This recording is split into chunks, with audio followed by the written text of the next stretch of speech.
মৌবনীদি আবারও দেখা অনেকদিন পর, আর আজকে হচ্ছে তোমার 3টে ছবির সামনে। এক্সাইটেড তো? খুব এক্সাইটমেন্ট হচ্ছে আসলে। বেঙ্গল আর্ট ফ্যাক্টরির 191 এক্সিবিশন চলছে, এটা গভর্নমেন্টের তরফ থেকে। আর মিনিস্ট্রি অফ এক্সটার্নাল অ্যাফেয়ার্স কিঙ্কর দা, যিনি আমাকে এখানে আমার কিউরেটর আর কি, মানে অনেক আর্টিস্ট রয়েছেন, তাদের মাঝখানে একটা বেঙ্গলের যে আর্ট সেটাকে তুলে ধরার যে পরিকল্পনা বা সবাই মিলে যে গিয়ে এসছে এত সুন্দর কাজে। অফকোর্স এই ধরনের এক্সিবিশনস অনেক হয়, কিন্তু এই পার্টিকুলার এক্সিবিশনটা আমার জন্য বড্ড স্পেশাল, কারণ এখানে 3টে কাজ আমার এক্সিবিটেড হয়েছে। আর আশা করছি ভবিষ্যতে নানা রকমের কাজ আরও দেখাতে পারবো আপনাদের সামনে, সোলো এক্সিবিশন নিয়েও আসবো। এই 3টে আর্ট মানে পিস যেগুলো আমরা দেখতে পাচ্ছি, প্রত্যেকটা খুব রিসার্চ করা, এবং অয়েল, অ্যাক্রিলিক, জেল ওয়ার্ক, মাইকা, গ্লিটার এবং রেডিয়াম, এই সব কিছু মিলিয়ে চারকোল সমেত সৃষ্টি করা হয়েছে। প্রত্যেকটার ভাবনাটা হচ্ছে খুব গভীর, মানে মানুষের পারসেপটিভ সেন্স নিয়ে, মানে আমাদের তো পঞ্চ ইন্দ্রিয়, তার মধ্যে একটি ইন্দ্রিয় দিয়ে আমরা দেখি সব কিছু। তো এই ছবিটা হচ্ছে সেই ছবিটা যেখানে আমরা পারসেপশন, হ্যাঁ সোশ্যাল মিডিয়াতে দেখেছো। আর তার পাশেই যে ছবিটা, এটা সেই সময়টার কথা বলছে, সারাদিনে যখন আমাদের মনে হয় যে সময়টা যেন কোথাও একটা আটকে গেছে, সময়টা নড়ছে না। তো এই যে ফিনমিনাটা, সেইটার ডিসক্রিপশনে ওই ছবিটা। আর মানে আমার ছবির আঙ্গিকে যে বর্ণনা, যে দিন আর রাত্রি একে অপরের প্রেমে পড়ে সময় সৃষ্টি করেছে। এবং আমি কসমিক টাইমে বিশ্বাসী, খুবই, মানে আমরা যেরকমভাবে ঘড়ির যে কাঁটার টাইম, সেই টাইম নয়। তো সেইটা নিয়ে আমার টাইম স্ট্যান্ড স্টিল, ওই 3rd ক্যানভাস। আর এইটা তো একটি মেয়ের, আমরা জানি যে মেয়ের একটা অয়েল পেন্টিং, যার আমরা তো জানি যে মেয়েদের ভবিষ্যৎ বা স্বপ্ন দেখার যে ক্ষমতা, সেটাকেও সীমিত করা হয়েছে বেশ বহু যুগ ধরে। তো আমার মনে হলো যে একটা মহিলা, সে যখন একটা অপরচুনিটি পাচ্ছে, তার আগে সে নিজেকে যেরকমভাবে খুলে মেলে ধরছে, সেটাকে নিয়েই এই মোমেন্টটা খুব ইন্সপায়ারিং। কারণ আমি চাই মেয়েরা এগিয়ে যাক, এবং আমি এইটা বিশ্বাস করি যে মেয়েরা নিজেদেরকে অনেক সময় গুটিয়ে ফেলে যখন অপরচুনিটিস দেখে, কিন্তু এই যে আশা, ভরসা, দৃঢ়তা নিয়ে এগিয়ে যাওয়া উচিত। এবং এই মেয়েটি, যার আগুনের পাখা আছে, যার একটা ল্যাজ রয়েছে মাছের মতো, সে সাঁতরাতে পারে, উড়তে পারে, ম্যাজিক্যাল পাওয়ার্স রয়েছে, এবং রাপুনজেলের মতো লম্বা চুল, যে চুলের মধ্যে পার্লস রয়েছে, এবং সেই জল থেকে সবে উঠেছে স্নান করে, এবং সকালের ভোরের আলোটা দেখছে, তার মুখে এসে পড়ছে, এবং সে ভাবছে যে সে কত কিছু করতে পারে।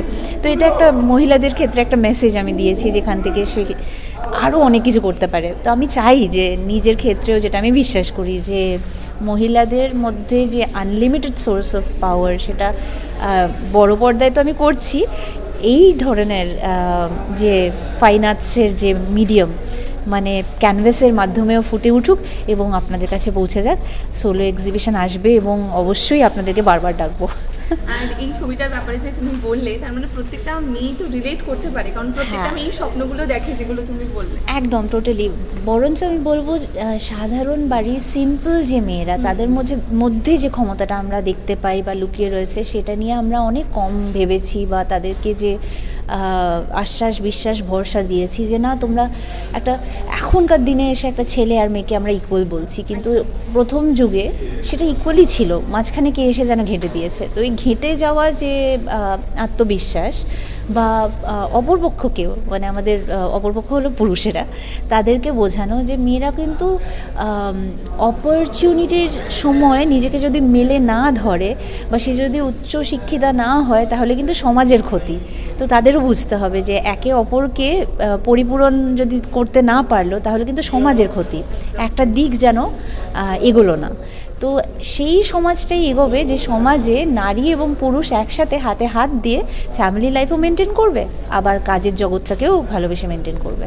যেমনটা তুমি মানে তোমার এই অভিনেত্রী যে সত্তাটা সেটা দর্শকরা পেয়েছে, কিন্তু এটা অনেকেই জানে না। তো হ্যাঁ, একদম। তাদের কাছে একদম খুব অল্প বয়স থেকে ছবি আঁকছি, সামনে তো আমার অনেকগুলো ছবি রিলিজ হচ্ছে, মানে আমি বড় পর্দার ছবি কথা বলছি।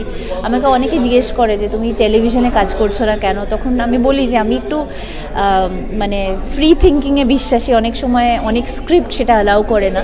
টেলিভিশনের ক্ষেত্রে খুব রিজিড প্যারামিটার্সে আমাদের বেঁধে রাখা হয়, কিন্তু ফিল্মে বা ওয়েব সিরিজে সেই ক্ষমতাটা আমি দেখেছিলাম যে রয়েছে, যে একটা ডাইনামিজম চরিত্রের মধ্যে বা যে ক্যানভাসের মধ্যে আমাদেরকে ফেলা হয়। আর যখন ক্যানভাসের কথাই ফিরে আসছি, মানে এই ভালোবাসাটা তো ছোটোবেলা থেকেই ছিল। সেটা আমরা দেখেছি সোশ্যাল মিডিয়ায়, একদম তোমার বাবা শেয়ার করেছে। একদম সেই তো ছোটবেলার থেকেই মানে এই সুপ্ত চাওয়াটা ছিল এবং সেটাই আজকে। একদম আমি বলবো যে এটা বাবা মাকে দেখেই ম্যাজিক সৃষ্টি করা। আর্ট ক্লাসে প্রত্যেকটা ফার্স্ট প্রাইজ পেতাম, কিন্তু কখনোই আমি আমার মানে আমাকে আমার ফ্যামিলি এবং আমার বন্ধুবান্ধবরা রীতিমতো চাপ দিয়ে বিশ্বাস করিয়েছে যে না, যেটা আমার প্রাইমারি বিশ্বাস ছিল যে আমি এক ঘর ভর্তি পেন্টিংস, মানে একটা ঘরের মধ্যে পেন্টিং করে সেটা দরজা লক করে দিয়ে চলে যাব।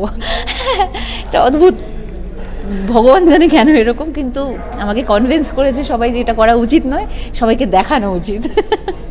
খুব সুন্দর, and congratulation. Thank you so much.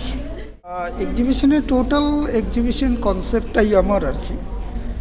এটা আমরা 191তম art exhibition ICCR Kolkata, government of ইন্ডিয়াতে। তো এই এক্সিবিশন খুব এক্সাইটেড এক্সিবিশন, কারণ দীর্ঘ 50 বছরে কলকাতায় আমরা এরকম গরম দেখিনি। সেই গরমকে উপেক্ষা করে যে এত বড় একটা এক্সিবিশন খুব শৃঙ্খলার সঙ্গে পারফর্ম করতে পেরে, এটাই সবথেকে আমার বড় আনন্দ আর কি। এখানে অনেক সুন্দর সুন্দর ছবি দেখছি এবং তার সাথে সাথে মৌবনিদিও এখানে এসেছেন, তারও কনসেপ্টে কিছু ছবি দেখতে পাচ্ছি। তো সেই উদ্দেশ্যে কি বলবেন? অ্যাকচুয়ালি মৌবনি অনেক দিন থেকে ছবি আঁকছে, তো আমার খুব ইচ্ছা হয় যারা হিডেন ট্যালেন্ট আছে তাদেরকে খুঁজে বের করা।